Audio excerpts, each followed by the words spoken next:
quilters, this is Sarah from Snugglebug Stitching. Today I am working on binding my framed pinwheels quilt from my recent quilt along. And for this video I'm going to show you how to join the ends of your binding with a vertical seam. So I do have a binding playlist and it has every step of the binding as a separate video. I did this for my pinwheel popper quilt along last year. And also know that if you prefer using diagonal seams in your binding, that particular tutorial does use diagonal seams. So I will put that in the related videos if you want to check it out.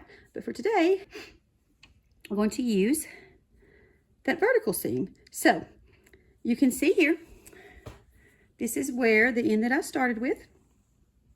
And I left myself about 6 inches here.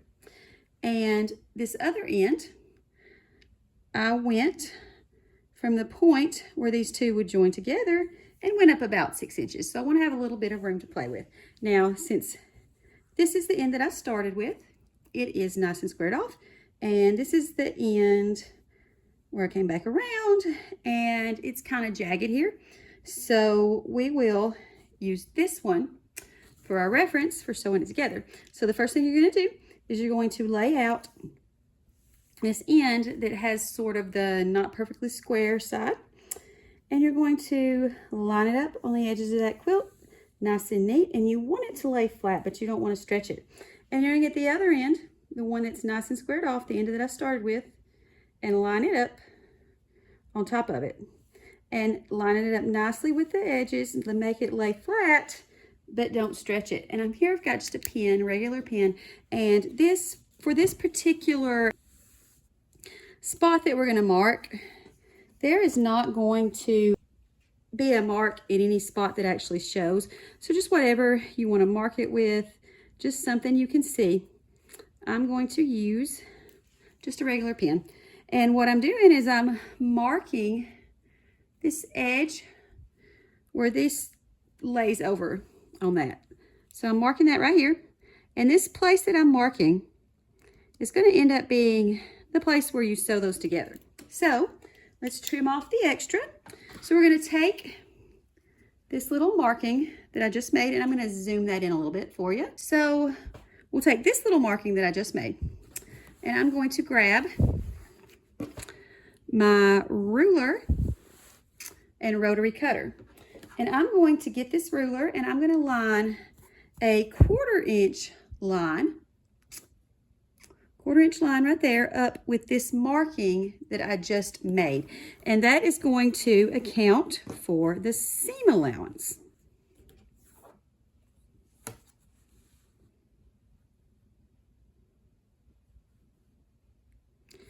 So I have a 1/4 inch line on my ruler, lined up with this marking that I just made. I'm going to trim that extra off.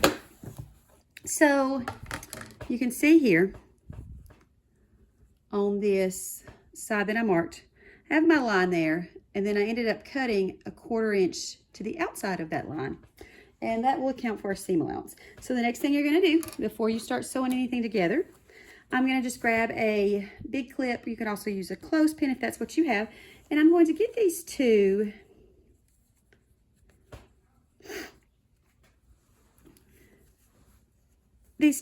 ends here. And I'm just going to clip the clip onto itself. Clip the quilt in onto itself. And what that's going to do is that's going to make these two edges a lot closer together for me and a lot easier for me to work with, as opposed to if I left that quilt unclipped. So one of the things that I always kind of struggled with when I was making binding is getting it to where it wasn't twisted after I sewed the pieces together.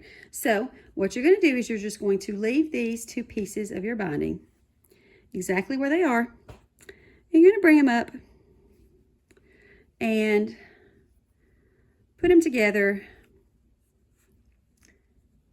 right sides together like this. And I've got the edges lined up. So then I'm just going to unfold both pieces, just like that. And then you can line them up and pin them. And by doing it like that, you'll end up with a binding that is not twisted after you've sewn those two pieces together. So we're going to go to the machine and we're going to sew these two ends of the binding together with a 1/4 inch seam, and I'll meet you back. So now that we have this sewn together with these two ends sewn together, we can just open up this seam, and you can iron it open if you want to. I'll probably just press it open, finger press it open. But you can lay your quilt out to check it to see if it's going to be nice and taut, and this one is. So I will just pick up where I left sewing off right there, where I left off right there, and then sew all the way on, and you'll have a nice tight binding without one of those weird places from tucking it into a pouch. So that is sewn on, nice and tight, looks good.